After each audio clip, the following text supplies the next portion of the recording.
저 이자 들어간 상품 우리 지금까지 알아봤는데 좀 지겨우시죠? 이자 들어간 상품. 또 있나요? ETF, ETN, 예. ELS, ELF, ELT, ELD. 뭐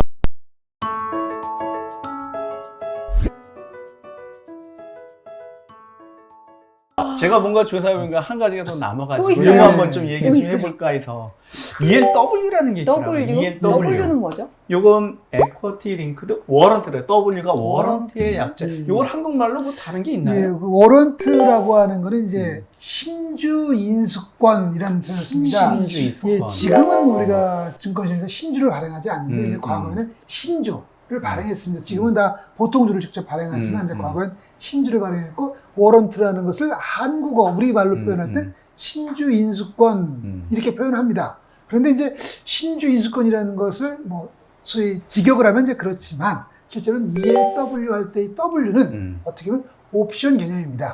옵션. 옵션. 우리가 지금까지 알아봤던 그 옵션의 그 옵션 맞습니다. 똑같은. 예. 다만 이제 옵션과 워런트가 차이가 있습니다.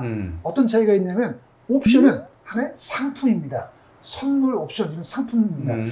거래소에 상장돼 있는 게 옵션입니다. 그럼 발행사가 없습니다. 그래서 거래소에 약속을 하는 상품을 상장해 놓은 것이지 그 옵션에 대한 옵션은 발행사가 없어요. 근데 워런트는 경제적 실질이 같은 경우도 많은데 그걸 발행사가 발행한 증권입니다. 여기서 발행사라 하면 증권사죠. 증권사를 말씀하시는 맞습니다. 거죠? 예. ELS 발행하듯이 ELW도 증권사가 예, 발행을 맞습니다. 한다. 그렇죠. 예. 근데 그 ELW가 그냥 ELS 같은 경우는 건마다 증권사 지점 가서 청약을 하고 받는 그런 구조지 않습니까? 근데 ELW는 ETF처럼 주식시장이 상장돼서 거래되는 옵션 상품이라고 보시면 될 것 같아요. 그러니까 이게 주식시장과 파생상품 시장이 좀 구분이 되어 있습니다. 선물 옵션은 파생상품 시장에 거래되어 있고 주식시장은 주권, ETF, ETN, ELW 이런 식으로 좀 구분이 되어 있는 것들이죠. 그래서 이 상품 같은 경우는 옵션인데 주식처럼 거래할 수 있다. 그렇게 좀 보시면 될 것 같아요. 주식처럼 거래. 네네. 그러면 이게 옵션이라고 하셨는데 예. 옵션과 그럼 다른 점이 있나요? 발행사가 뭐 발행한다 이거 우리가 투자하는 사람 투자자 입장에서 그러니까 뭐 코스피 200 옵션을 한다거나 아니면 주식 옵션 같은 걸 한다거나 하는 거 같고 워런트 하는 거하고 뭐 다른 점이 있나요? 그 옵션이라고 하는 거는 이제 거래소에 상장돼 있으니까 상장할 땐 우리가 표준화라는 게 있습니다. 그러니까 만기가 정해져 있고요.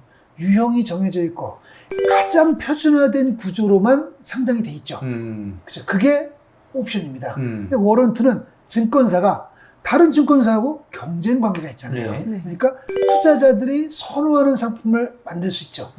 그러니까 발행 증권사가 조금 더 시장에서 인기 있을 투자자들이 선호할 구조를 만들어서 상장을 하는 게 ELW다. 이렇게 보시면 그럼 됩니다. 발행사마다 조건이 약간씩 다르다 이렇게 네, 이해할 수가 그렇습니다. 있는 건가요? 한국거래소에서 ELW를 상장시키기 위해서 몇 가지 기본적으로 조건수인데 첫 번째는 만기가 그 보통 옵션 같은 경우는 1개월, 뭐 3개월 이렇게 되어 있는데 이 ELW 같은 경우는 최단 3개월부터 최장 3년까지 상당히 좀 여러 군데의 만기를 설정해서 올릴 수가 있습니다.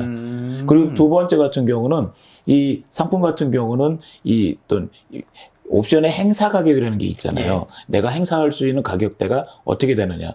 근데 이런 옵션 행사 가격이 상당히 좀 다양하게 좀 걸쳐 있습니다. 만기도 길고 행사 가격도 많고 그러다 보니까 투자자들에게 입장에서는 나한테 맞는 그런 ELW가 있으면 금상첨화가 되는 것이죠. 가장 특징은 다양하게 만들 맞습니다. 예, 예. 그러니까 거래소에서 상장되는 옵션에 비해서는 기초자산이라든가 조건이라든가 이런 거를 투자자들한테 좀 더 익숙하게 친숙한 상품들을 만들어낼 수 있다는 이런 장점은 분명히 있는 네, 거예요. 있습니다. 그런데 ELW하고 옵션하고 차이가 하나가 있습니다. 뭐냐면은 옵션은 제가 매수할 수도 있고 매도할 수도 있고 이게 옵션의 이제 장점이잖아요. 근데 ELW 같은 경우는 이 상품은 매수만 가능한 상품입니다. 개인 투자자들은 투자자 입장에서는 개인 무조건 투자자들. 매수만 가능하다. 매수만? 왜냐하면 증권사가 발행했으니까 발행했다는 거는 이 옵션을 증권사가 매도했다는 얘기지 않습니까? 네. 그럼 워런트에서는 그 분명히 나눠져 있는 거네요. 옵션을 매도한 사람과 매수한 사람은 애초에 나눠져 있다고. 네, 보네요. 그렇죠. 아. 근데 물론 옵션을 그러니까 ELW 샀다가 나중에 파는 파는 것도 거, 예. 매도인 합니다만은 이거는 그냥 제가 샀다가 파는 거고 그쵸. 실질적으로 옵션의 매도 개념은 또 아닌 거죠. 그럼요. 네네. 우리가 옵션의 매도 개념은 애초에 의무를 지는 사람이라고 맞습니다. 했는데 그 의무를 지는 사람의 개념하고는 다른 매도인 거죠. 네, 그렇습니다. 그러니까 되게- 워런트에 대해서는 개인 투자자들이 시장에서 매도를 할 수 없다 이렇게 이해할 수 있는 거죠. 아주 중요한 차이가 이런 있네요. 상품들이 워낙 많다 보니까 뭐 이런 이 워런트 시장이 가장 많이 발달된 데가 중국이었던 것 같아요. 중국이요? 그때 이제 막 이런 옵션이 막 개발되지 않고 상장되지 않았을 때 그런 효과들을 가장 크게 얻을 수 있었던 게 워런트 시장이었거든요. 그래서 중국에서 이런 워런트 시장이 상당히 크게 붐업을 했던 경우도 좀 있었습니다.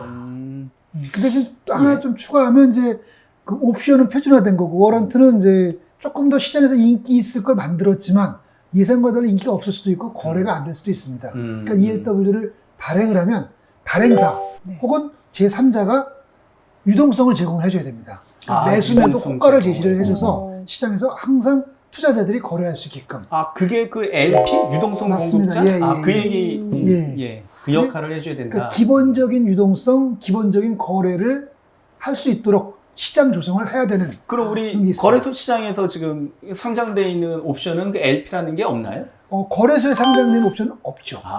이게 워런트 시장에서만 또 특이하게 있는 그런 형편이 LP요? 유동성 공급자.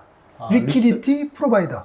예. 리퀴디티 프로바이더요? 네, 예. 워낙 다양하니까 예. 상품이 3개월부터 3년까지 있고 행사가 또 워낙 많다 보니까 사람들이 사고 싶어도 누군가가 좀 이렇게 매매가 돼야 되는데 워낙 상품들이 너무 다양하니 이걸 하고 싶어도 유동성이 없으면 못 하잖아요. 그러니까 상품을 올리는 입장에서 좀 더 투자자들에게 접근하기 편안하고 유동성을 공급해주는 그런 기능을 유동성 갖고 있습니다. 공급이라는 게 중간에서 매도 매수 호가를 좀 내주는 사람이 있다고요. 자, 그럼 여기서 또 한 번 더 좀 마지막 돌발 퀴즈가 될 수 있겠죠. ELW와 옵션은 전적으로 똑같다.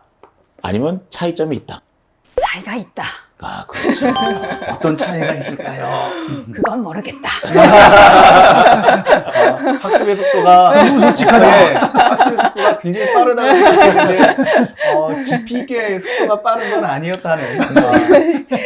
일단 기본적으로 가장 큰 차이는 옵션은 매수나 매도를 할 수 있는데 ELW는 발행자만 매도를 하는 거고 매수자는 그냥 투자자는 매수 상품을 그냥 사고 판다. 그렇게 보시면 될 것 같아요. 알겠습니다. 이 이자 들어가는 형제들 많이 알아봤는데요. 이제 끝인가요? 거의 끝났다고 볼 수 있을 것 같아요. 근데 모르죠. 또 앞으로 또 많이 나올지. 파생 상품의 네. 세계는 너무나 다양하게 지금 나타나고 있어서 앞으로 또 나올 가능성에 대비해 가지고 기초를 좀 튼튼해 둘 필요도 있을 것 같아요. 알겠습니다. 잘 봤습니다. 네. 예.